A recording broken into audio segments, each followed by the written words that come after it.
Boa noite.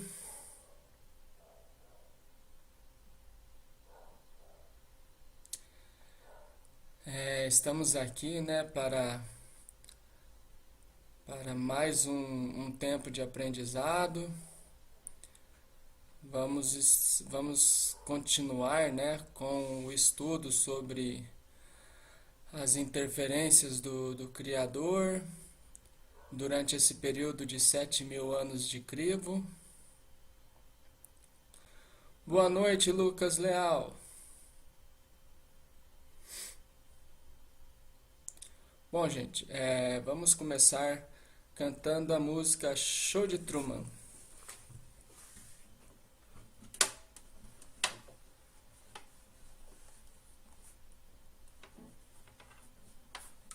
Boa noite, João Almeida.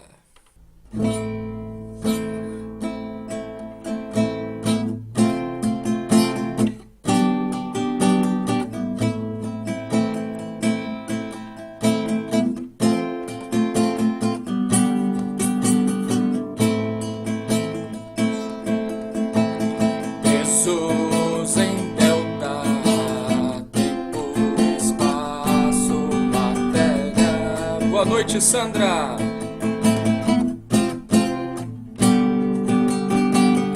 Jesus em delta, tempo, espaço, matéria.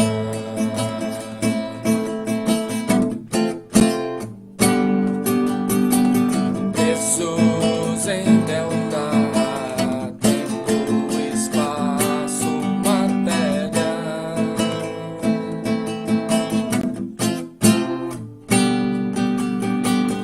Jesus em delta, tempo, espaço, matéria. Até que um dia enxerguei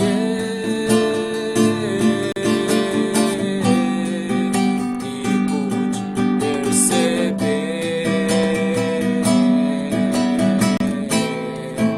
que tudo à minha volta não passava de um show. Meu barco velejei em alto mar, meu medo enfrentei, fui navegar. Meu barco velejei em alto mar, meu medo enfrentei, fui navegar.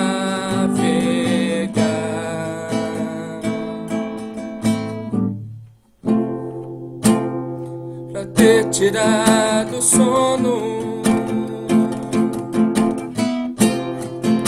pra ter tirado o domo, pra ter tirado o mal,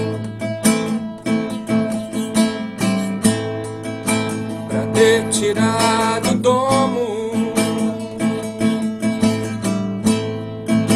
pra ter tirado o sono, pra ter tirado o mal. Jesus é a saída. Boa noite, Lilian. Jesus é a porta da vida.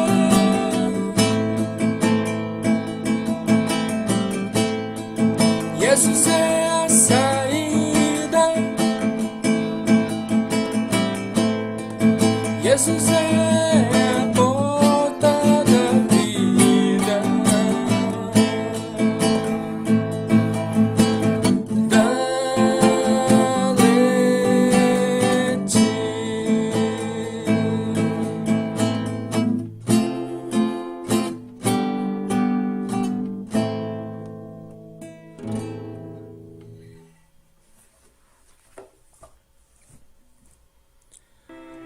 Bom, gente, Ah, dando continuidade então, né, na nosso estudo aí sobre as interferências do Criador, vimos na semana passada, né, dois momentos em que o Criador não interferiu. Depois de uma lista de interferências, né, do Criador, interferências diretas, interferências indiretas, interferências delta para cima, interferências delta para baixo. Boa noite, Maria Helena. Vimos, né, no último estudo que teve duas situações em que o Criador não interferiu. Porém, eu me recordo, né, de que tivemos problemas, né, com a transmissão, né? Creio. Boa noite, Vera. Creio que o problema tenha sido por conta de congestionamento, né? Por causa aí da quarentena, isolamento, muita gente talvez, né, utilizando o YouTube. Vamos ver se hoje a gente consegue, né, aproveitar melhor, né, o estudo. E só vou relembrar, né, os dois momentos em que não houve interferência por parte do Criador. Boa noite, Célio. Dois momentos que não houve interferência por parte do Criador, né? Primeiro foi na ocasião em que Israel lutou contra a cidade de Ai e saiu derrotado, né? Vimos que Israel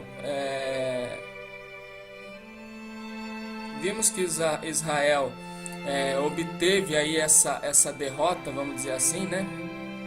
Por conta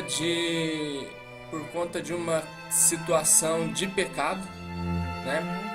Havia entre o povo de Israel um chefe de tribo, né, que fez o que era mal, desobedeceu um decreto do Criador, né?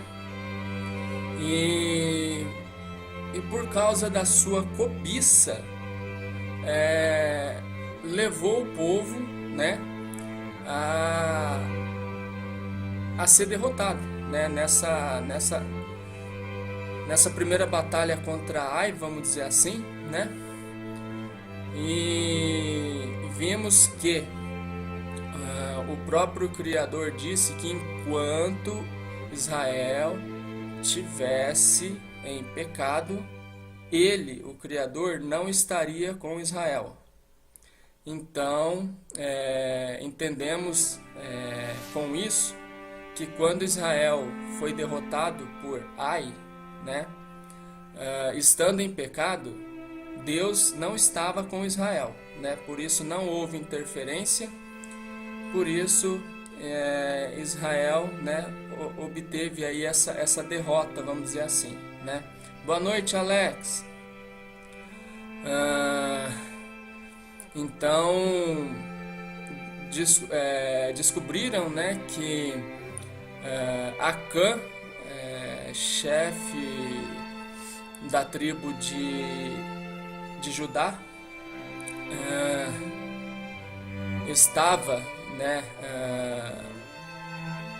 estava causando, né, esse distanciamento entre o Criador e o seu povo, vamos dizer assim, por conta do pecado. E Acã e toda a sua casa foram, né, foram destruídos por conta do pecado, né, cometido. Então, depois que Acã foi punido e aquilo que Acã estava carregando, boa noite, Marilene, aquilo que Acã estava carregando com ele, que o Criador tinha ordenado que não carregasse. Foi tirado do meio do povo. Boa noite, Maria Augusta. Foi tirado do meio do povo, né, depois que Acã foi punido. E aí o Criador voltou a estar com o seu povo. E o povo, na segunda batalha contra Ai, obteve vitória, né, com aí a interferência do Criador, lutando a favor deles. A segunda situação em que não houve, né, interferência por parte do Criador acontece logo após a vitória sobre a cidade de Ai, né?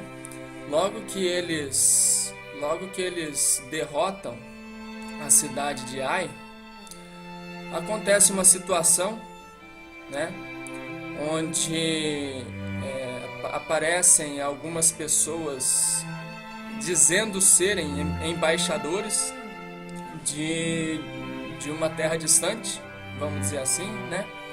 Querendo fazer aliança com o povo de Israel, porque tinham ouvido tudo que Deus tinha feito em favor deles, a libertação, né, da escravidão no Egito, a travessia do Mar Vermelho, a travessia do Rio Jordão, as vitórias conquistadas no deserto, né, contra inimigos, tal. Então,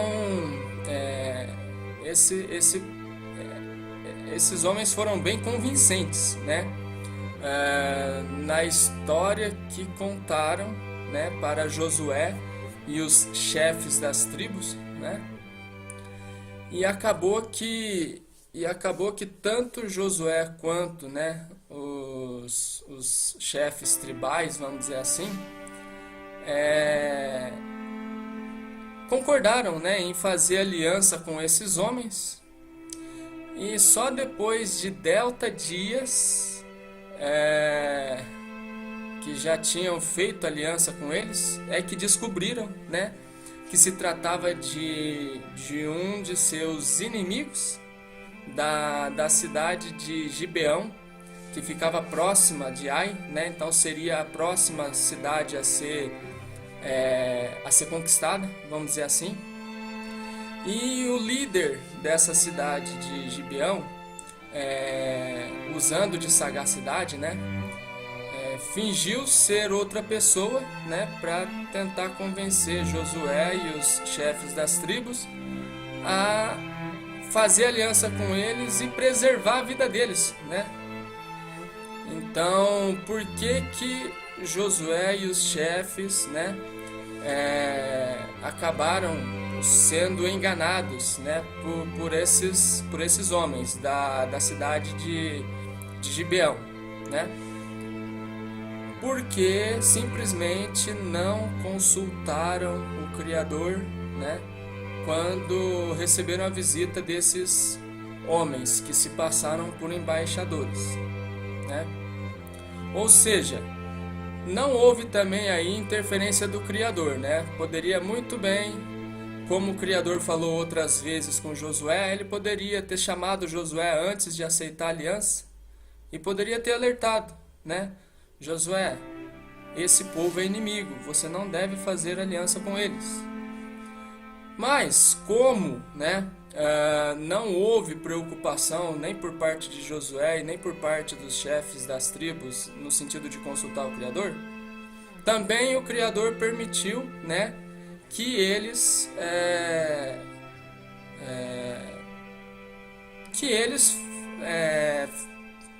tomassem decisão por conta própria, vamos dizer assim, né? E a gente conhece pregações, né, que falam sobre o perigo de fazer aliança com o inimigo e coisa e tal. Mas se a gente for ver o que de fato aconteceu, né, com esse povo inimigo que se tornou aliado de Israel e foi preservado até os dias de hoje, segundo a própria Bíblia, vamos dizer assim, né? Aparentemente nada de mal aconteceu com o povo de Israel, aparentemente, né? Não houve nenhuma tentativa desse povo inimigo, já que, né, existia uma aliança entre eles e Israel, eles poderiam, né, romper com a aliança e também, né, tentar atacar Israel e coisa e tal, mas a verdade é que esse povo, por eles terem enganado Josué e os chefes das tribos, vamos dizer assim, né, eles foram feitos escravos, né, ficaram como escravos de Israel. Agora, falando francamente, se os gibeonitas erraram, né, mentindo para Josué e os representantes, né, os chefes das tribos, vamos dizer assim, muito mais, né, Josué e os chefes das tribos erraram, não consultando o Criador, não procurando saber se a história que estava sendo contada era verídica e tal, né? Então,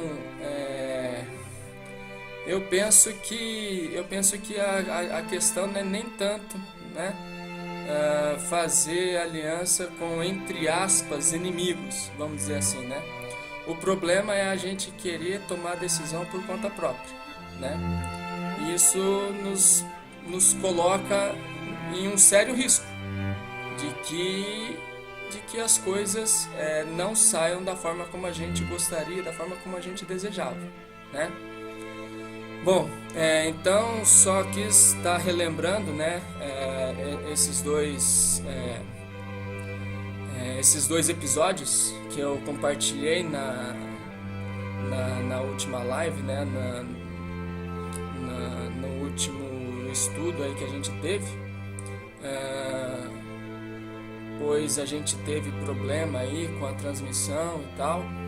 Se alguém teve a curiosidade de verificar no gravado, até deu para aproveitar bastante, né, do conteúdo do estudo passado, porém a participação do chat acabou ficando limitada, né?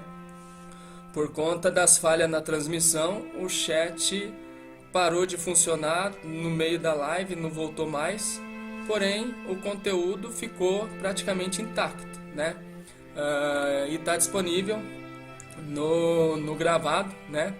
Eu criei uma playlist com todas as partes desse estudo. Depois eu posso estar fazendo compartilhamento aí no caso dessa playlist, né, para vocês terem acesso a todo o estudo desde o início. Bom, entrando, né, na sexta parte propriamente dita aí, né, eu gostaria de abordar hoje 3 episódios, né, do Antigo Testamento e avançar um pouquinho mais, né, na questão da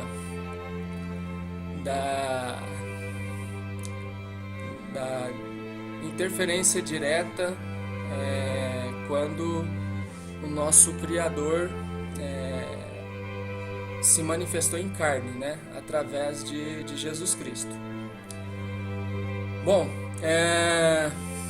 hoje eu gostaria de falar a respeito dos juízes de Israel, né?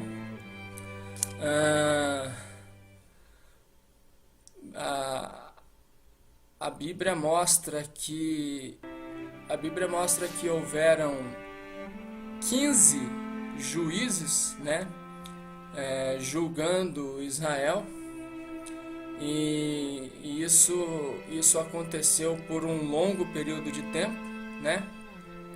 Mas desses 15 juízes, eu gostaria de apenas estar falando a respeito de 3, né, que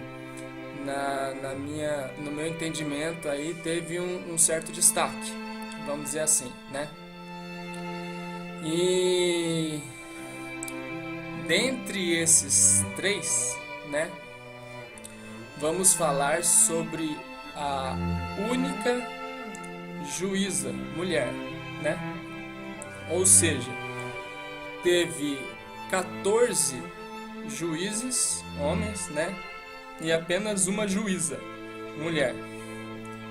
A bem da verdade é que, na verdade, foram 16 juízes, mas vocês vão ver que um juiz deixou de ser mencionado.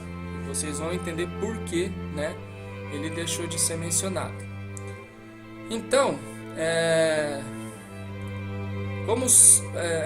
como a gente, né, como a gente é cavalheiro, né, então vamos tratar primeiramente assim da dama, né, chamada Débora, né?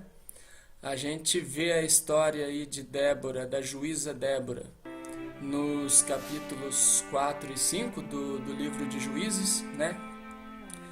E Débora, além de juíza, ela era profetisa, né? E, como eu disse, foi a única juíza, né, mulher, e teve uma participação decisiva. Boa noite, Majô. Teve uma participação decisiva, né, durante a luta contra os inimigos de Israel. Tanto Débora quanto Baraque, que também foi juiz, mas não entrou na lista dos juízes, e vocês vão entender por quê. Tanto Débora quanto Baraque eram juízes sobre Israel, né? E foi o único período em que teve 2 juízes, né? Porém, por que Baraque não foi contado também como juiz, né? Era para Baraque liderar o povo na luta contra seus inimigos, mas ele se recusou, dizendo que se Débora não fosse com ele, ele não iria. Então, né, por causa disso, a honraria foi dada a Débora, né, no sentido de fazer parte aí do rol de juízes de Israel, né? E realmente foi importantíssima, né, a participação de Débora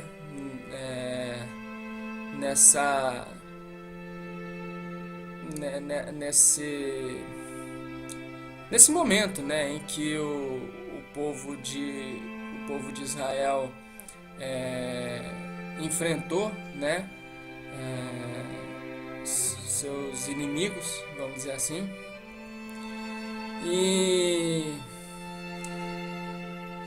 tem um momento que Débora precisa, né, encorajar, incentivar, né, Baraque, dizendo, né, que o Senhor entregaria os inimigos nas suas mãos, né, nas mãos dele, vamos dizer assim, né. Só que no verso 15 do capítulo 4, lemos que o próprio Senhor derrotou os inimigos diante de Baraque, né? Então, apesar de ter ali 2 juízes, né, encorajando o povo a lutar, né, contra o inimigo, na verdade, né, quem atuou ali e assim, eu li, né, num material aí complementar, porque tem conteúdo aí de tradição judaica também e tal, né? Mas nessa batalha, né, contra os inimigos, liderada aí por Débora e Baraque, houve interferência no sentido climático, né? No sentido de eles terem enfrentado uma chuva muito forte, num contexto em que por causa da chuva o inimigo ficou em desvantagem, né, em relação ao povo de Israel. Então a gente vê, né, no no verso 15 do capítulo 4, claramente a interferência do Criador, né? Nesse contexto aqui de Débora e Baraque liderando o povo contra seus inimigos, vamos dizer assim, né? Só que antes, né, de a gente começar a falar sobre Débora e Baraque, já tinha tido outros juízes, né? Se eu não me engano, foram 3 antes de Débora. Eu vou estar confirmando isso depois, mas houveram juízes antes de Débora, né? E nesse contexto de juízes, a gente vai ver tanto a interferência quanto a não interferência do Criador, né? Aqui a gente vê, né, ele interferindo, de acordo com o versículos 15 do capítulo 4 de Juízes, né? A gente vai ver o Criador interferindo e dando aí a vitória ao povo de Israel.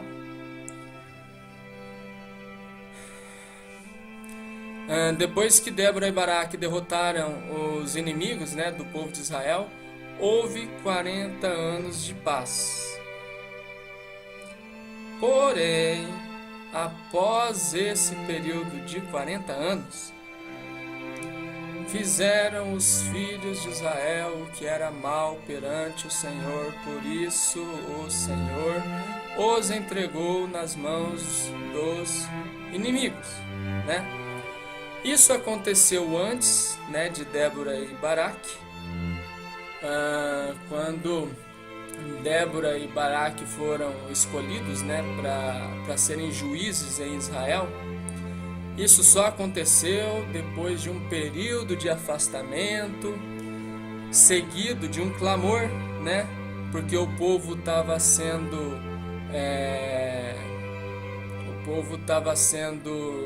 assim,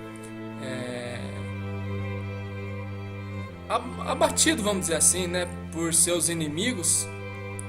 Estavam sendo assim, estavam como escravos, né, do povo inimigo por conta da desobediência deles, né, por conta do afastamento deles. E aí o povo clama, e aí Deus levanta um juiz, né? Deus levantou Débora e Baraque, primeiramente, né? E aí, depois que eles derrotaram os inimigos de Israel, houve paz por 40 anos. E agora, né, vamos ter aí mais um período de 7 anos em que o povo foi entregue nas mãos dos midianitas. Ou seja, durante esses 7 anos, né, com os midianitas subjugando Israel, né, não houve interferência do Criador, né, e o povo ficou aí à mercê do inimigo porque fez o que era mal perante o Senhor, né? Por isso o Senhor se afastou, né? Deixou de interferir, e o povo inimigo, né, subjugou Israel, vamos dizer assim. Bom, depois desse período de 7 anos, né, depois desse período de 7 anos entregues nas mãos dos midianitas, novamente, né, houve um clamor por parte do povo, né? E o Senhor, antes de levantar outro juiz, enviou um profeta. A Bíblia não revela quem foi esse profeta, né? Enviou um profeta para advertir o povo, né, que apesar de tudo, ele fez ou melhor, apesar de tudo que ele fez em favor do povo, não lhe deram ouvidos, né? No caso, apesar de tudo que o Criador fez em favor do povo, né? O povo, por um tempo, deixava de dar ouvidos, né? Pelo fato de estar sem uma liderança. Foram 7 anos, né, depois que Débora e Baraque deixaram, né, vamos dizer assim, de ser juízes sobre Israel. Geralmente isso acontece quando o juiz morre, né? O juiz morre e o povo fica um tempo sem uma liderança, e aí o povo desvia do caminho. E aí o Criador entrega o povo na mão de um inimigo, né? Até que o povo clame, né? Pelo socorro do Criador. Então, antes aqui, né, de ser levantado o próximo juiz, o Criador enviou um profeta, né, para exortar o povo, dizendo que apesar de tudo que o Criador fazia em favor do povo, o povo não dava ouvidos,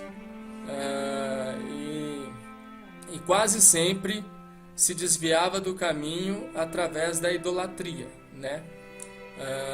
Adorando outros deuses, né? Acompanhando aí os inimigos, vamos dizer assim, né? Então houve essa advertência, né, por parte de um profeta. Então aqui a gente vê uma outra interferência do Criador, no sentido de estar advertindo o povo contra os seus erros.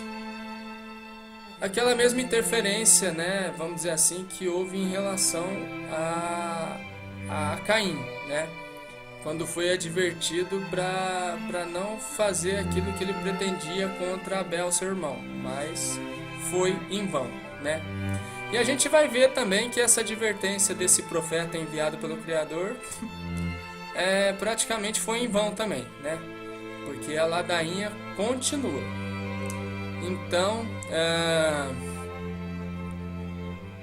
após ter advertido o povo por meio do profeta, em uma angelofania, né, ou teofania, enfim, através de um anjo que a Bíblia coloca como um anjo do Senhor, e a gente tem aprendido que quando se trata de anjo do Senhor é o próprio Criador materializado, né?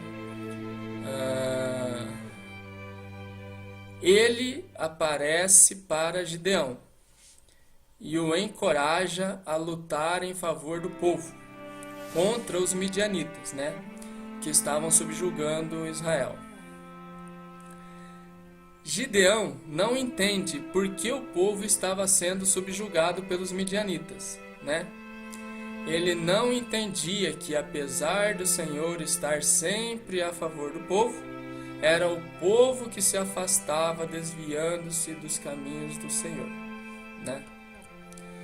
Então Gideão pede ao Senhor que lhe dê sinais de que era ele mesmo e que ele, Gideão, era o escolhido para livrar o povo das mãos dos midianitas. Aqui a gente pode pensar, né? Puxa vida. Ele está na presença do próprio Criador e está colocando a palavra do Criador em dúvida, né? Mas até então ele não tinha entendido, né? Que se tratava do anjo do Senhor, que se tratava do próprio Criador materializado, vamos dizer assim, né?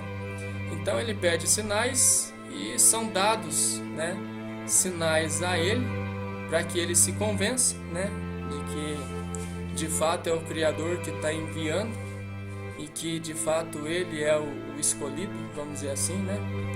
Então Gideão convoca um exército numeroso para enfrentar os midianitas. Mas o Criador, né, agora a gente olhando por um outro ângulo, né, não mudou nada do que está escrito, mas a nossa visão é outra, né, em relação a antes. Então o Criador crivou esse exército numeroso e apenas 300 soldados foram aprovados no crivo do Criador, né?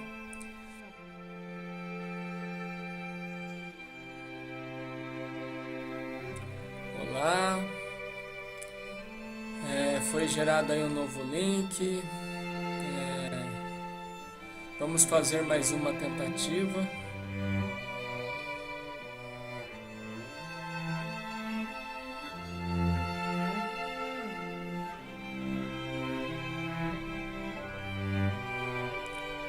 Olá, João Almeida. Olá, Ribamar.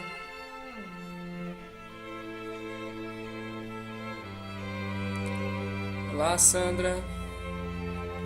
Bom, gente, tivemos novamente uma queda aí na transmissão, né? Estamos aí com um novo link. Vamos ver se a gente consegue dar seguimento agora, né?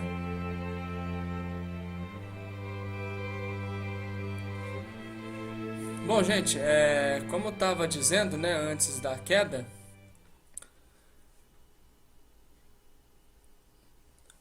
Gideão convocou um exército numeroso, né, para poder lutar contra os midianitas.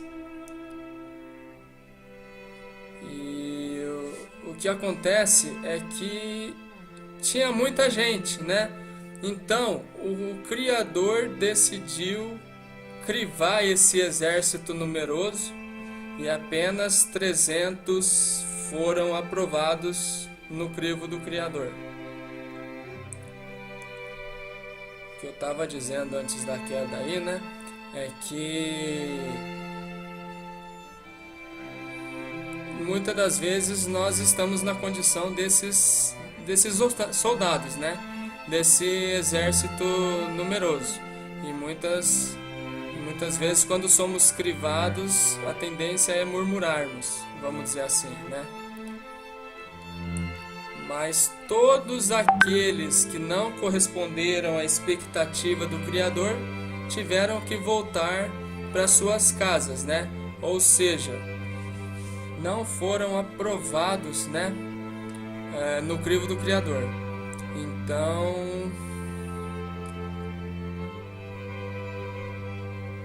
Gideão foi orientado pelo Criador para descer até o arraial dos midianitas para sondá-los, e Gideão ouviu um dos homens conversando com outro a respeito de um sonho que ele teve.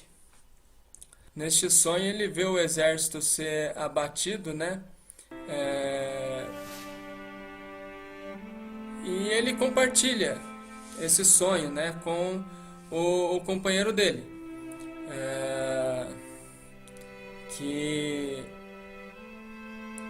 que o exército de Israel, né, tinha derrotado, vamos dizer assim, o exército dos midianitas nesse sonho. Então, né, o outro vira e fala: o que seria isso se não, né, vamos dizer assim, né, uma confirmação de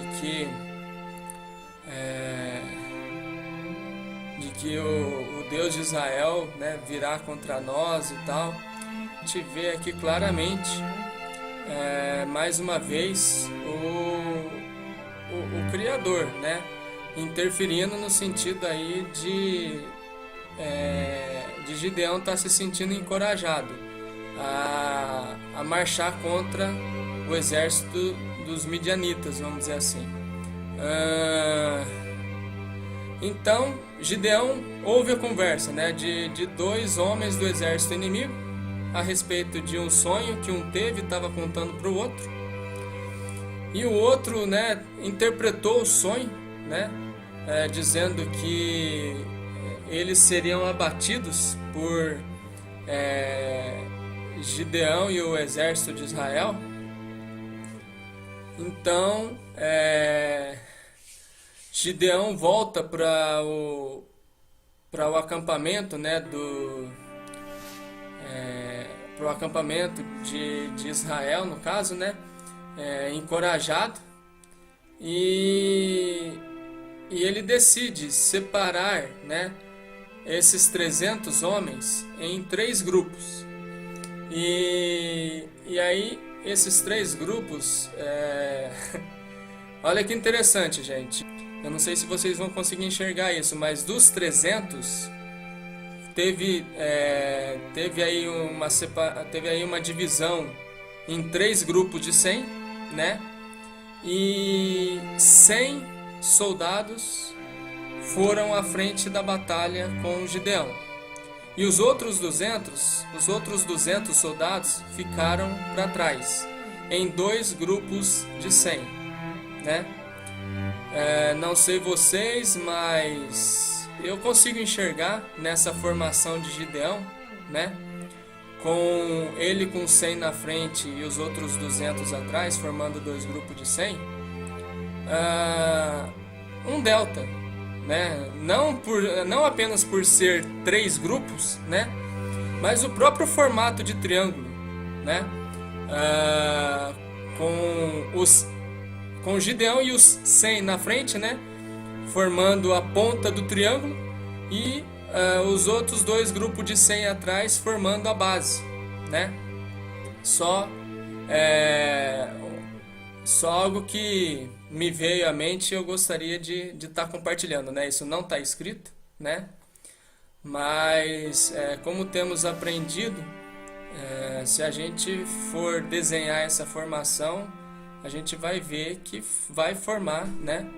Vai formar um triângulo, vai formar um delta, né? E Gideão orienta os soldados a fazerem aquilo que ele fizesse, né? A partir do momento que Gideão tocasse a trombeta, né? No sentido de mandar o povo marchar, vamos dizer assim, era para os 300 estarem tocando, né, suas trombetas junto com ele. E logo que eles tocaram as suas trombetas, diz o verso 22 do capítulo 7 de Juízes, que o próprio Senhor tornou a espada de um contra o outro em todo o arraial dos midianitas. Ou seja, o próprio Senhor, o próprio Criador, né, fez com que os midianitas meio que duelassem entre eles, vamos dizer assim, né? E o exército dos midianitas foge, né? Mas Gideão e os 300, né? Persegue e destrói o exército dos midianitas, né? Depois de Débora e Gideão, muitos outros juízes livraram Israel dos seus inimigos, havendo um tempo de paz seguido de opressões por causa da desobediência do povo, né? Então, depois que Gideão derrota, né,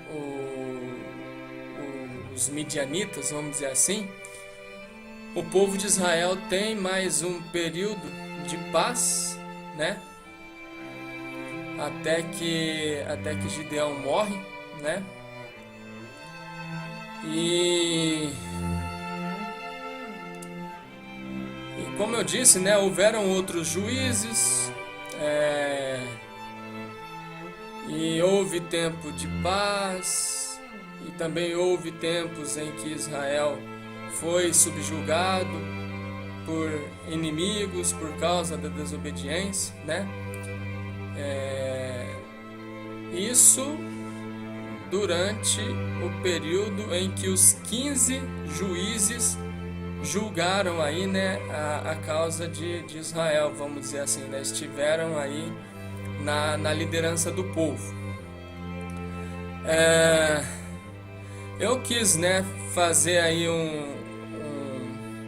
uma abordagem de Débora, pelo fato dela ser a única mulher juíza e pelo fato da participação dela ter sido decisiva, né,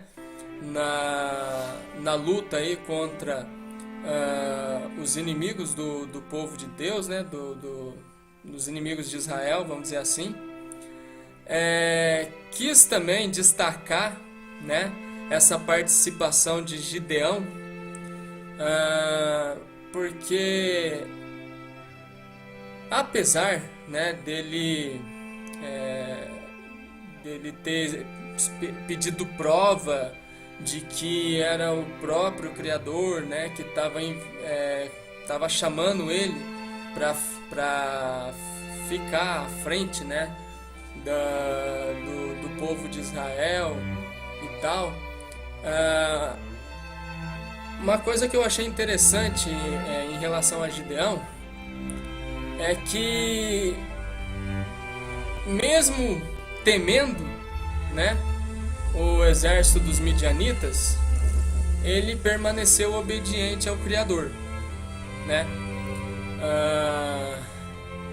E além da questão do crivo, né, onde acontece aquela seleção do exército numeroso, permanecendo apenas 300, né?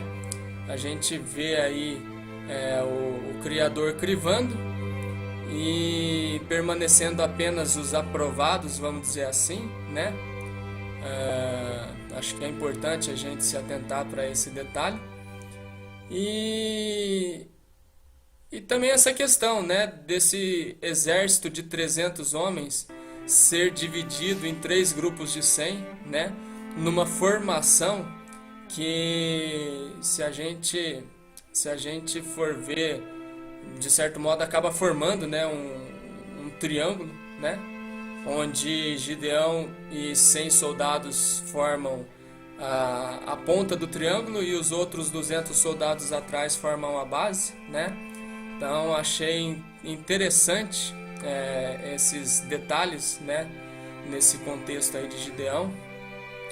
E agora, né, para finalizar essa questão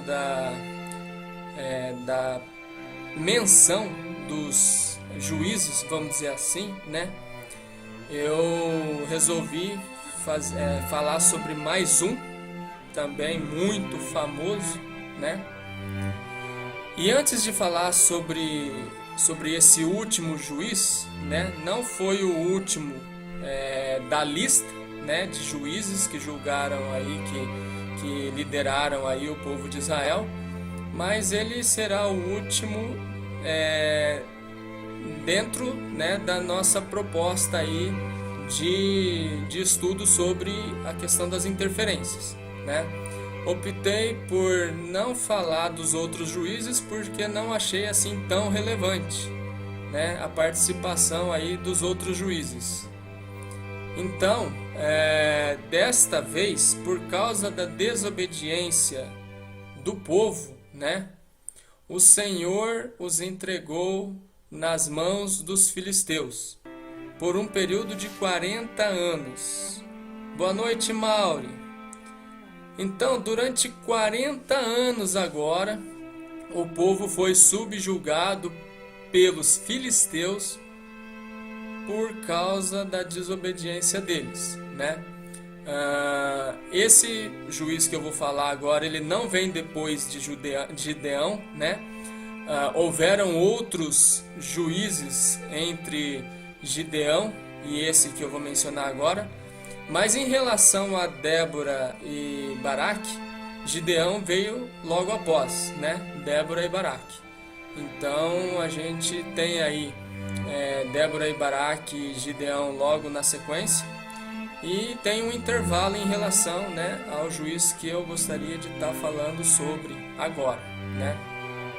Então, depois de 40 anos sendo subjugado pelos filisteus por causa da desobediência, novamente o Criador, né, como anjo do Senhor, né, através de mais uma angelofania, vamos dizer assim, né, ele aparece para a esposa de Manoá. Manoá é da tribo de Dan, né? E a esposa de Manoá era estéril. E disse o anjo do Senhor para a esposa de Manoá: você conceberá, né?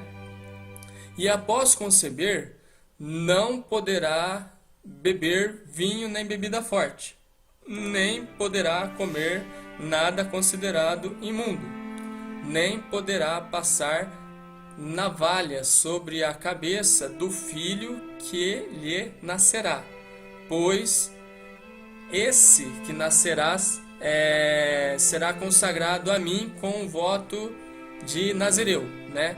Disse o anjo do Senhor à esposa de Manoá, né? Então, depois de um tempo, Sansão nasce, né? E como o anjo do Senhor tinha dito, né, para a esposa de Manoá, mãe de Sansão, Sansão ele foi consagrado ao Senhor, né, com o voto de Nazireu. E essa questão do voto de Nazireu a gente encontra, né, lá no, se eu não me engano, lá no livro de Levíticos, né, onde tem as leis, né. Quem é consagrado com esse voto, por exemplo, precisa se abster de delta coisas. Quais são essas delta coisas? É aquilo que o anjo falou para a mãe de Sansão, né? Quando apareceu para ela: não tomar vinho nem bebida forte, não ter contato com comida, né, considerada imunda, vamos dizer assim, né? E não passar navalha, né, sobre a cabeça, ou seja, não poder cortar os cabelos da cabeça, né? Então, quem tinha esse voto de Nazireu tinha que ter um senhor tratamento com o cabelo, né? Pensa, uma vida inteira não poder cortar o cabelo, mas fazia parte do voto, né? Então, Sansão foi devidamente orientado por seus pais, né? Mas não se preocupou em manter o seu voto de Nazireu, né? Não deu tanta importância assim para essa questão dele ter sido consagrado, né, com o voto de Nazireu aí e tal. Sansão casou-se com uma filisteia. Antes de conhecer Dalila, né? Então a gente conhece a história de Sansão e Dalila, mas antes dele conhecer Dalila, ele se casou com uma filisteia, né? Contra a vontade de seus pais, por causa do costume judeu, né, do costume hebreu, que o correto era que ele se relacionasse com alguém da própria tribo, né? No caso seria da tribo de Dan, vamos dizer assim. Só que Sansão bateu o pé que se ele não pudesse casar com a tal filisteia, ele não queria saber de mais mulher nenhuma, né? O que os pais de Sansão não sabiam, e não sei quantos se atentaram para esse detalhe, mas vou revelar agora. De acordo com o verso 4 do capítulo 14 de Juízes, que o desejo de Sansão de tomar uma das filisteias por esposa, esse desejo vinha do Criador, pois aqui eu coloquei até uma aspas aqui, né? Porque não fica claro se o este refere-se ao próprio Criador ou se refere-se a Sansão? Muito provavelmente se refere a Sansão porque está em letra minúscula, né? Pois este procurava ocasião contra os filisteus, né? Então a gente entende aqui que porque Sansão, né, procurava ocasião contra os filisteus, então era interessante que ele, né, ficasse mais próximo dos filisteus, né, fazendo aliança, né, com alguma família dos filisteus, vamos dizer assim, né. Então Sansão ele estava determinado a se casar com uma filisteia porque esse desejo vinha do Criador, né? Enquanto Sansão descia com os seus pais para a cidade onde morava essa moça filisteia, né, que ele escolheu para ser esposa dele, aconteceu dele se desviar do caminho e veio ao encontro dele um leão, né? No caso é um leão novo, né? E assim, esse leão veio em direção a ele e ele, com muita facilidade, né? Claro, depois de ter sido tomado pelo Espírito, né? Espírito com letra maiúscula, Espírito do Senhor. Depois dele ter sido tomado pelo Espírito, né? Ele parou o leão, vamos dizer assim, né? Segurando a boca do leão com as mãos e rasgou o leão no meio, como, né, se tivesse, vamos dizer assim, como se estivesse rasgando papel, né? Então, com muita facilidade, mas claro, né, com a ajuda do Espírito do Senhor, Sansão matou o leão, né? E ele ocultou isso dos pais dele. Passados alguns dias, Sansão foi até o local onde estava o cadáver do leão. E em meio ao cadáver, ele encontrou um favo de mel. E ele comeu, né, do mel que ele encontrou em meio aí ao cadáver, vamos dizer assim, né, quebrando o seu primeiro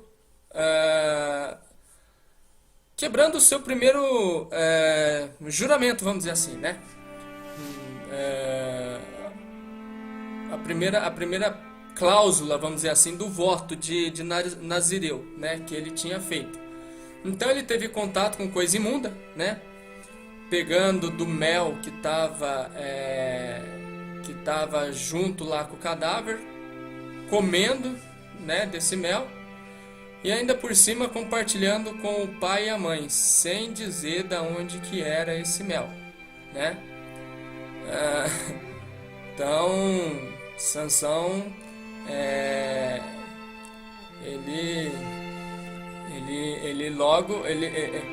ele logo já apronta nesse sentido, né, de ter aí o contato com coisa imunda. E a gente pensa, né, nossa, que coragem, pegar um negócio no meio lá do cadáver morto, já passado alguns dias, né, já devia estar cheirando mal, e ainda comer e ainda oferecer para o pai e a mãe, sem falar de onde que era, né? Mas está na Bíblia, podem procurar lá que vocês vão encontrar isso.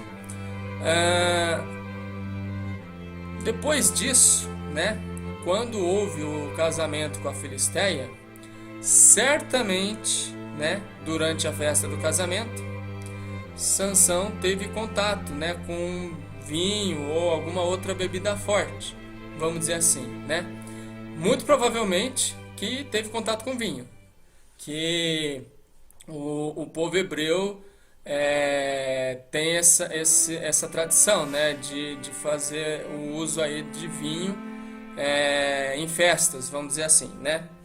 E aí ele quebra, né, a segunda cláusula, vamos dizer assim, do voto de Nazireu, tendo contato aí com vinho ou bebida forte, vamos dizer assim, né? Ok, Maju, tudo bem, eu compartilho gravado depois. Esse vídeo vai demorar um pouquinho para eu estar disponibilizando, né? Porque eu vou ter que juntar a primeira parte com essa, mas assim que tiver disponível eu compartilho o link gravado aí nos grupos. Então, retomando, né? Sansão ele tem contato com coisa imunda, né? E, e a gente acredita também pela tradição que ele tem contato com bebida forte, né? Na festa de casamento. Sansão foi grandemente usado pelo Criador contra os filisteus, mas foi muito imprudente, né? Passado um certo tempo, Sansão conheceu Dalila, né? Depois de tudo isso que aconteceu, aí começa a história entre Sansão e Dalila, né? Por que será que a gente só conhece a história entre Sansão e Dalila, né? Passado um certo tempo, então Sansão conhece Dalila, que o fez revelar de onde vinha a força que ele tinha, né? Porque Sansão ele foi conhecido na história como o homem mais forte, né, do mundo, mas a força vinha na verdade do Espírito do Senhor, né, que estava sobre ele, vamos dizer assim. Então, Dalila convence Sansão a revelar de onde vinha a sua força, né? E a ruína veio para Sansão, né? Ao revelar que sua força estava em seus cabelos. Aí eu pergunto para vocês, né? Será mesmo que a força de Sansão estava nos cabelos? Como é compartilhado, vamos dizer assim, né?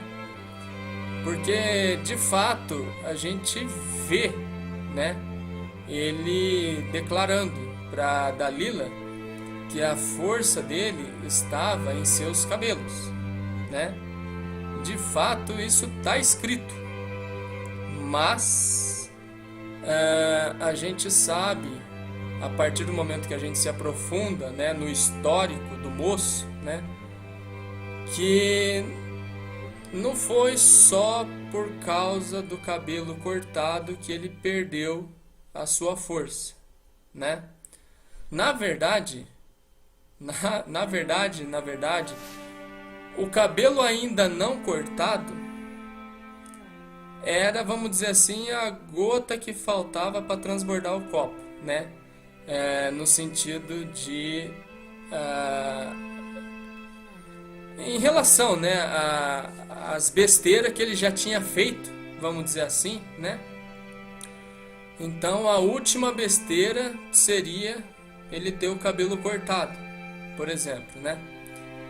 E porque seus cabelos foram cortados e porque ele já tinha descumprido lá a cláusula da comida imunda e da bebida forte, então o Espírito do Senhor se afastou de Sansão e ele perdeu a força, né?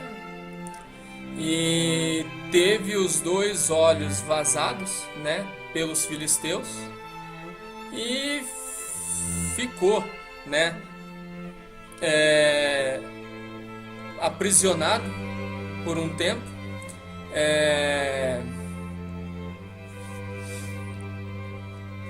Teve um período lá que colocaram Sansão, vamos dizer assim, para divertir, né, os filisteus e tal. E até que Sansão, né, ciente de que ele tinha falhado, tinha pisado feio na bola, né, reconhecendo assim a falha dele, pede ao Criador que pela última vez, né, ele tivesse de volta a força dele para pelo menos, né, acabar com mais aquele grupo, e era um grupo numeroso de filisteus que estavam ali reunidos zombando dele, vamos dizer assim, né? E como diz outro, né? Como isso estava nos planos do Criador, no sentido de erradicar mesmo, né, os filisteus, vamos dizer assim, o Criador concedeu esse último desejo de Sansão, né, de ter aí a sua força de volta. E de fato Sansão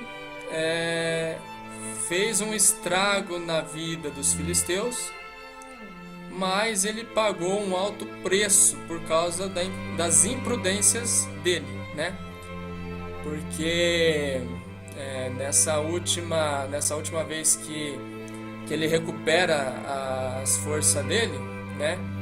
E praticamente mata um grande número de filisteus aí e tal, ele acaba morrendo junto, né?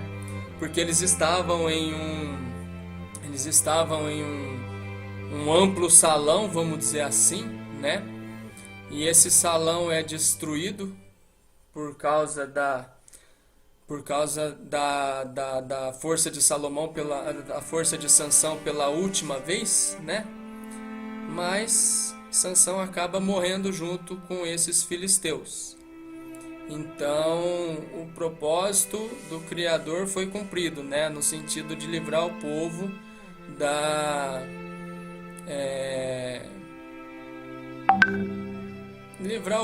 da opressão, né, dos filisteus. Mas, né, Sansão acabou morrendo junto com os filisteus, né?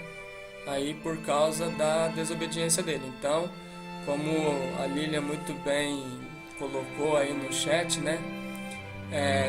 A desobediência dele foi a ruína, e isso serve de lição para nós, né? A desobediência não compensa.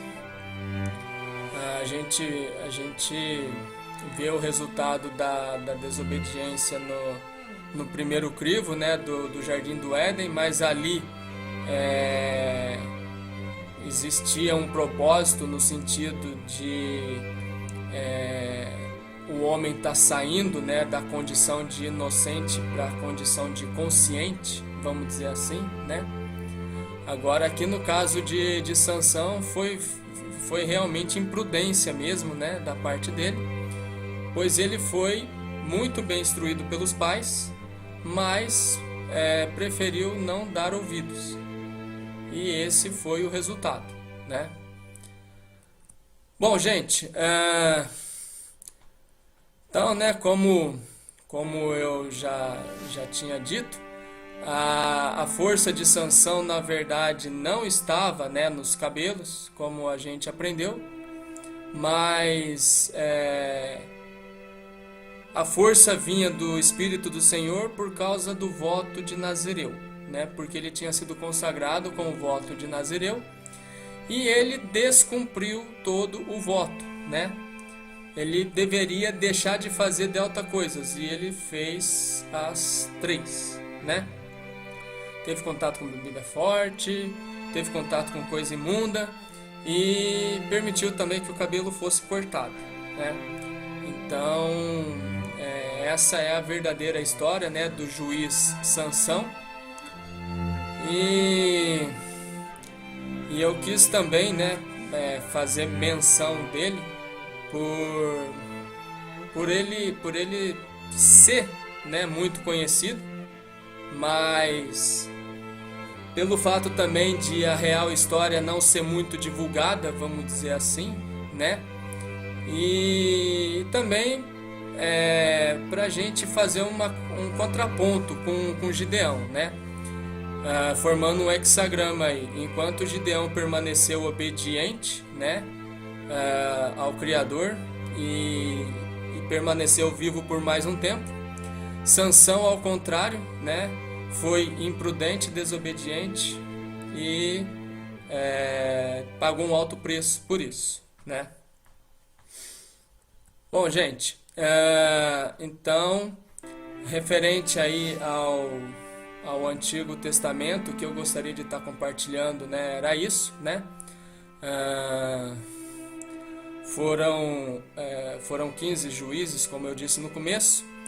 Eu quis destacar esses 3, né? Por quê?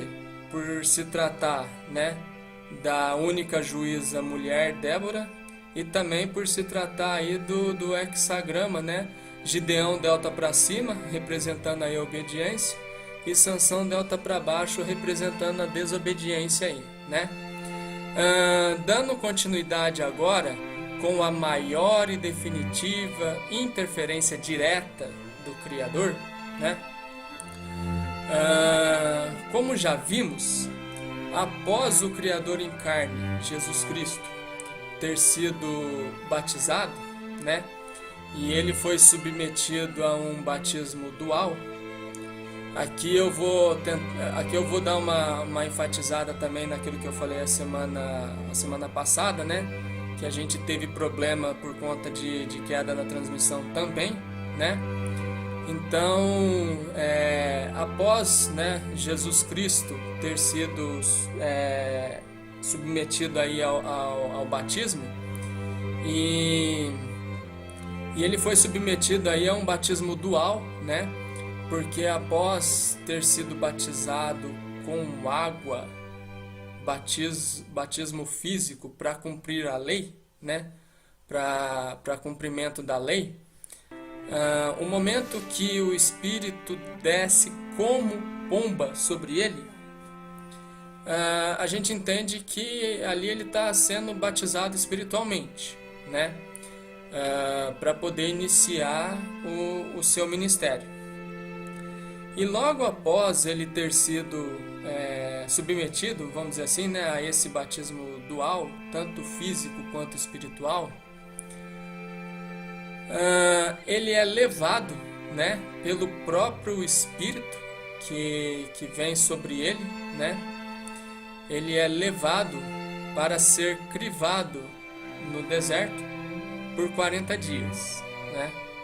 Então é o próprio Espírito que o leva a ser crivado, né?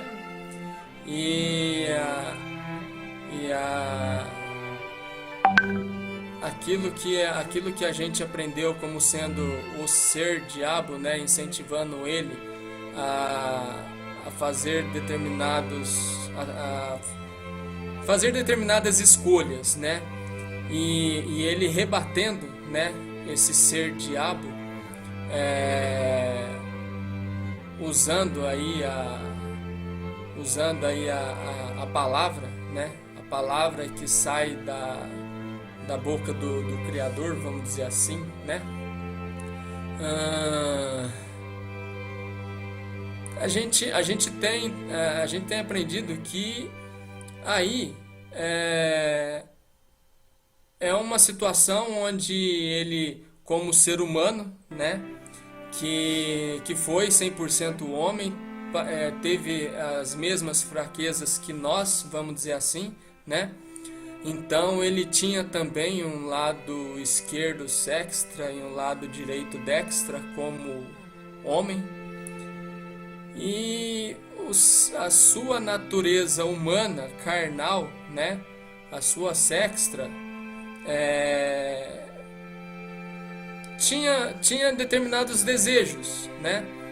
Mas ele relutava, né, contra esses desejos sextra usando a dextra, né?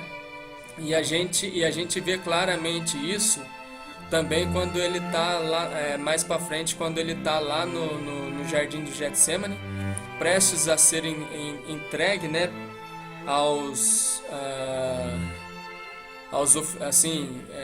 oficiais para ser preso, humilhado e depois crucificado, vamos dizer assim. Quando ele está ali no jardim orando, o que ele diz? Pai, afasta de mim esse cálice. é a sexta dele falando, é o lado humano, né? Contudo, seja feita a tua vontade, não a minha. Essa é a dextra. Então, esse texto mostra claramente, né, que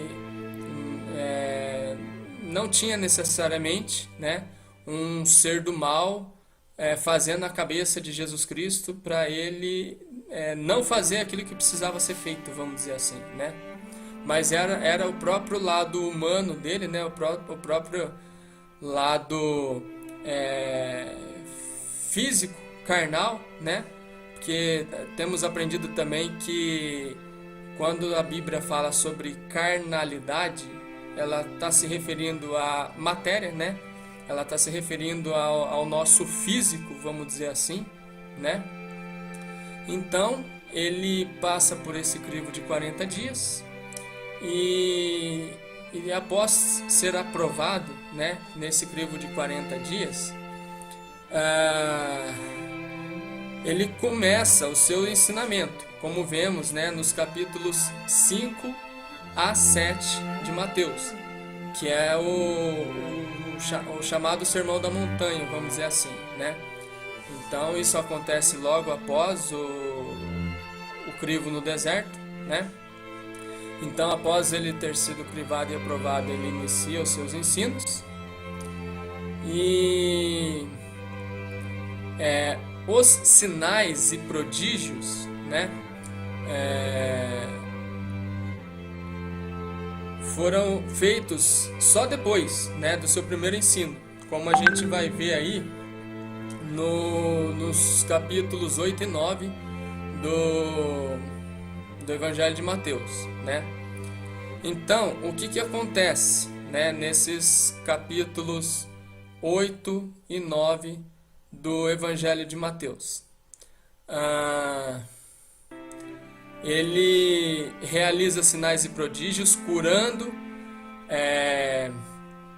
acalmando tempestade, como a gente vai ver lá no capítulo 8, expulsando demônios, né? Essa expulsão acontece logo após ele ter acalmado a tempestade, né? Quando ele chega lá em Gadara, no episódio em que ele expulsa os demônios do rapaz, e esses demônios vão parar nos porcos que são precipitados, né? Despenhadeiro abaixo, vamos dizer assim, né? Depois tem a questão da ressurreição, né, onde a gente vê no capítulo 9, se eu não me engano, ele ressuscitando a filha de Jairo, né? E como vemos no final do capítulo 9, Jesus ia por toda parte fazendo o bem, né?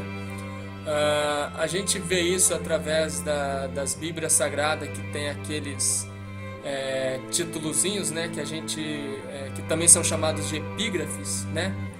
Então, no finalzinho do capítulo 9, fala lá que Jesus ia por toda parte fazendo bem. Então, em relação aos sinais e prodígios, né, que o Criador em carne fez, esses sinais e prodígios aconteciam para que ele, Jesus Cristo, né, pudesse ter o povo do seu lado, para que não acontecesse com ele, né, o mesmo que aconteceu com o seu primo João Batista. Mas o que realmente importa, e é nisso que a gente é para isso que a gente deve se atentar, é que Jesus ia por toda parte fazendo o bem, e é nesse sentido que devemos imitá-lo. Então, era essa mensagem que eu gostaria de compartilhar hoje. Tivemos aí um problema de queda, mas conseguimos retornar aí com um novo link, né? E deu para chegar aí até o final. E eu quero Quero agradecer aí, né, a paciência de vocês no chat. Espero que, apesar dessa queda aí, eu tenha conseguido transmitir, né, a mensagem. E se ficarem dúvidas, né, fiquem à vontade para estar questionando nos grupos ou até mesmo no privado, né, pelo WhatsApp. Bom, gente, então é isso. Agradeço pela participação de vocês no chat. Eu acabei não me atentando muito para a participação de vocês, né, mas vai ficar registrado no gravado, né? E se eu ver que tem alguma participação importante que passou batido, eu vou estar mencionando, né, na nossa próxima live. Então é isso, forte abraço a todos, Shalom.